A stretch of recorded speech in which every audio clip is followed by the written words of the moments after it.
It is required of every man that a vlogger must talk about this book, and if he does not so forth in life, he will be condemned to do so after death, to witness what he did not share, but might have shared and turned to happiness. A bit overdramatic.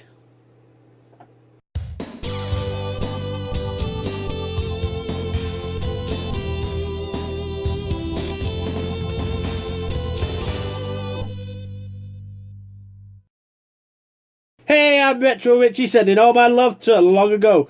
Well, the festive season is upon us, and we like to talk about Christmassy things at Retro Ritchie. And to be honest, I've been wanting to talk about this subject for a while now because quite a few things that people don't know about me, and I like to keep them so people don't know them about me. But one of them is that my favourite story, favourite book, favourite film is A Christmas Carol. I am obsessed with A Christmas Carol. I always said that if I ever went on Mastermind, Mastermind is a show for people who watch this from the US, not that there are many. If I ever went on Mastermind, Christmas Carol would probably be my my specialist subject. I know quite a bit about it, and I own, I think, at least 25 different copies of A Christmas Carol. I tried to watch every single version. There are a few versions I've not seen yet, but I'm going to give them a try. I've even got one on DVD and I've still not watched it, so I'm going to give that a try as well. But what I'm here to do today, ladies and gentlemen, is to talk about my top 5 Christmas Carol adaptations. So, without further ado, let's get the countdown started. Okay, number 5, the Disney animated version, starring Jim Carrey. Now, the reason I've left this at number 5 is, personally, I didn't feel like this added much to the story, but I thought, I'm not a big fan of Jim Carrey. Quite a lot of people, in fact, I had a recent argument on Facebook, arguing my distaste for Jim Carrey. I'm not going to hide it. I'm not a big fan of his. There are a few films I do like of his, but they're very few and far between.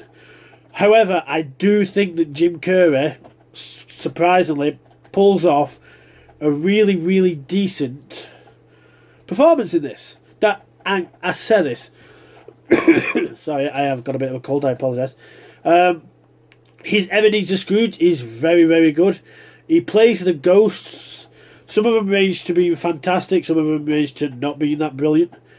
But his Ebenezer Scrooge is a really good performance. This was one of the last films, I think, to use that special face scope or whatever it was called, rotoscoping on the face. So you got the real performances. This was one of the last films to do that. I know Beowulf did it. A couple of Andy Serkis films did it. This was one of the last ones, I believe, to have done it. And which is fantastic. Some of it is so reliant on being real life and gritty and stuff, but then you have these really weird cartoony moments that kind of come out of nowhere, and so he doesn't really know which tone it's meant to shift. But all in all, the Disney version is quite a good version. Number 4, Scrooge the Musical with Albert Finney. There's been quite a few musical versions of A Christmas Carol. One of them was one written by Alan Menken, which I haven't put in this countdown for 2 reasons. One, the stage show is a lot better than the film. The film is appalling. However, the songs are still fantastic, so it's a shame. The reason I didn't put it into... Sorry, I apologise, I've got a really bad chest. The reason I didn't put it into the countdown is because the film version is so terrible. Half the actors just phoned the performances in. Kelsey Grammer is an awful Ebenezer Scrooge. And it's just not a very good film. However, the songs are tip-top by Alan Menken, so it's such a shame. So it didn't make the top 5. However, this musical did. Now, don't get me wrong, there's quite a few things I do not like about this version of A Christmas Carol. The main one being the portrayal of Jacob Marley. Now, Alec Guinness plays Jacob Marley. Alec Guinness is a fantastic actor. I recently read somewhere that Alec Guinness was not happy with this film. It was filming a lot longer than they planned, and he wasn't happy with the flying sequence with the harness. That might explain why his performance comes off a bit half-assed for me. I don't like the way they do it. The voice that he puts on really doesn't do anything for me. Kind of, I don't know. He's very fluidity in his movement, and it's just, for me, it just doesn't work. However, that being said, they do something in this version that they don't do in any other version. They actually give Marley another scene. Marley actually comes back at the end of this version. Spoiler alert for people who don't want to see, who haven't seen this. You've been warned.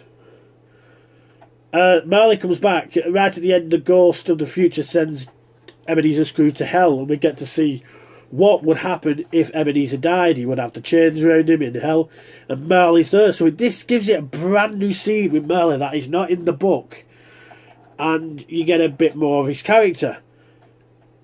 Where obviously in the original story, Marley comes at the beginning and he's never seen ever again. So that was quite an interesting take, but I still don't like the design of that character, that version of Jacob Marley. It didn't sit well with me. However, ignoring that, the songs are fantastic. Albert Finney, though pitchy at times, in a very, very different performance of Scrooge, which you've got to admit, when you watch Ebenezer Scrooge a lot, is people's performance of Ebenezer Scrooge always very, very much the same. Albert Finney's is not. Albert Finney's is a bit more... it's very hard to think. It's a bit more like Weasley and stuff like that, and kind of thing, which makes him, when he does his happy moves, he's all giddy, which I gotta give it to Albert Finney. It's not really his type of thing, but the songs are so memorable.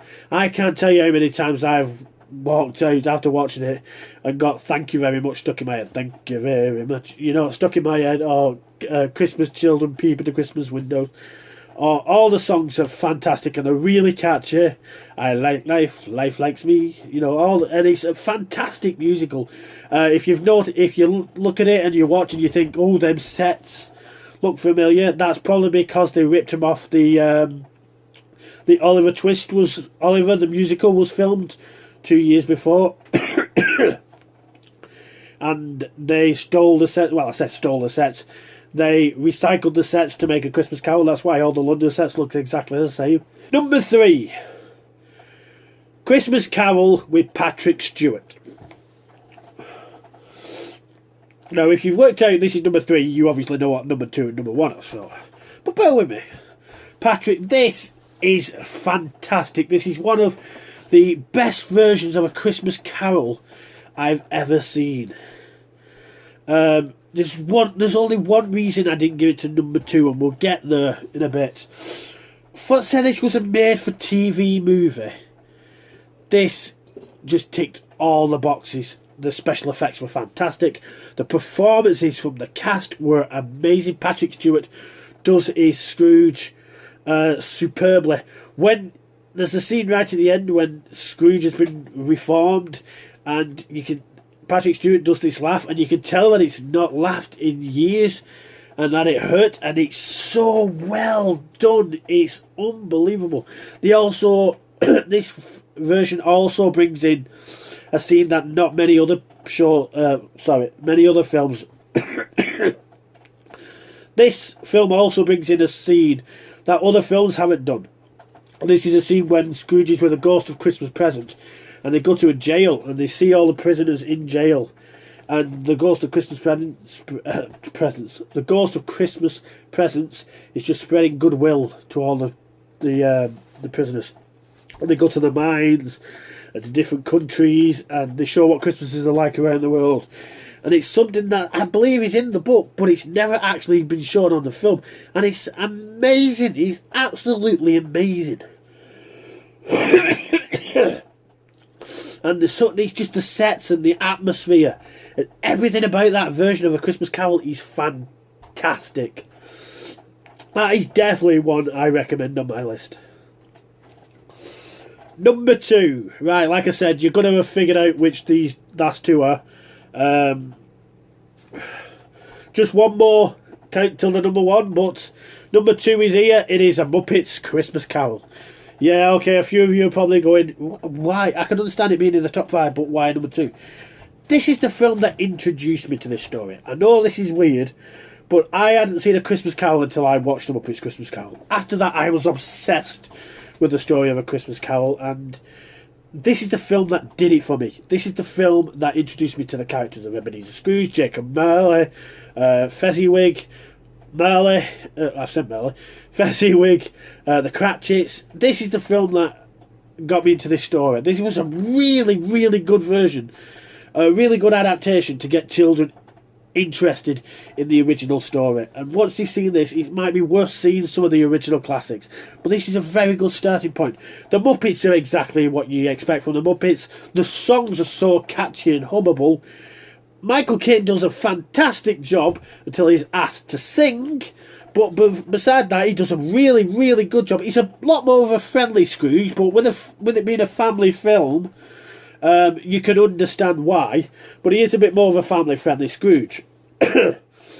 So it is absolutely a brilliant introduction into getting children interested in this story.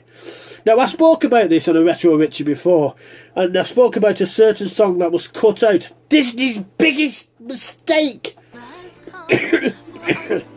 A song called The Love Is Gone. And I'm not going to talk about it because you all know my feelings on it. This song should not have been removed from the film.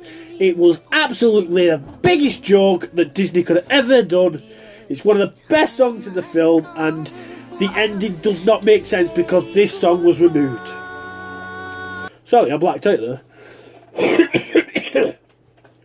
But Muppets Christmas Carol is number 2 because it was a brilliant introduction into this story. Before we get to number 1, I want to make like an honourable kind of mention. Now, the reason this isn't in my number 5 is because technically it's not a Christmas Carol film. And the film is The Man Who Invented Christmas. This was released last year. This is a film that kind of slipped under the radar. It's kind of like a folk telling, kind of like how Cool Runnings was like a fake story of the original Jamaican Monster Light team. We know that's not exactly how it happened, but it's a nice way of figuring out. The Man Who Invented Christmas is a similar thing about Charles Dickens and how he wrote A Christmas Carol. It's probably not accurate by any means, but it's a really, really good film. It's brilliant. It's one of the best films out there to be associated with the Christmas Carol legacy, and it needs a bit more promotion, and I don't think it got that, so it kind of slid under the radar. The actors in it are fantastic, some of the greatest British actors you've ever seen. Some of the moves and the atmosphere is fantastic. You get a bit more about Charles Dickens' background. You get what might have happened if this had been true of how he created some of these characters. It's just a really good film. Sorry, my chest is getting worse as we're going along. Okay, we're finally at that point now. Number 1. Yeah, you know what this one's going to be. This is Scrooge, aka A Christmas Carol, starring Alistair Sim. This, by everyone who's done a top 10, top 5, top 2 Christmas Carol adaptations, this is everybody's number 1. This took the Christmas Carol story and improved upon it. This added more to the story. This added more background to the characters. We started to see why Scrooge became the way he was, how he got into the power he is, why he's so miserable as he is. It's just a really good adaptation. Alistair Sim is the masterclass of how to portray Ebenezer Scrooge. His miserable Ebenezer versus his happy Ebenezer are two completely different performances. And there's a really good, when you look at the poster, they show miserable and happy Scrooge. It looks like two different people. It is absolutely the masterclass of how to perform this role. So much so that a lot of other performances have taken their performance from Alistair Sim's Scrooge. But everything about this, even the effects from back in the day, some of them are fantastic. The sets are amazing. The storyline is brilliant. The extra scenes that they add in. My favourite scene is in the past, when Scrooge goes to visit Merlin. Merlin's on his deathbed, and Merlin tries to warn Scrooge there on his deathbed that he needs to change his ways, and he just doesn't get a chance to do it before he dies. It shows that he was trying to warn him back then. So that is a fantastic scene. So, believe me, this is the story that you all want to check out. Especially this version. This version is a fantastic version. It's one that you should watch every Christmas. So that's my top 5 Christmas Carol adaptations. As you can see, I really loved this book. I loved this story. I've even started working on my own version of A Christmas Carol. I've started writing the script some time ago, and I've just gone back to start working on it again. The story, the book and the story are in public domain now, so anybody can make their own version of A Christmas Carol. And so I am going to have a go. It's a dream of mine that I've always wanted to do, to make my own Christmas Carol, and I'm going to give it a go. So maybe you'll see something a bit more about that in the future, or possibly not. Anyway, I've been Retro Ritchie. Merry Christmas, Happy New Year, and enjoy those days to come. Merry Christmas. Thank you very much. Thank you very much. That's the nicest thing that anyone's ever done for me. I may sound awful Dutch, but my delight is such. I feel as if a losing war's been won for me. And if I had a flag, I'd hang me flag out to add a sort of final victory touch. But since I left me flag at home, I'll simply have to say thank you very, very, very much. Thank you very, very, very much.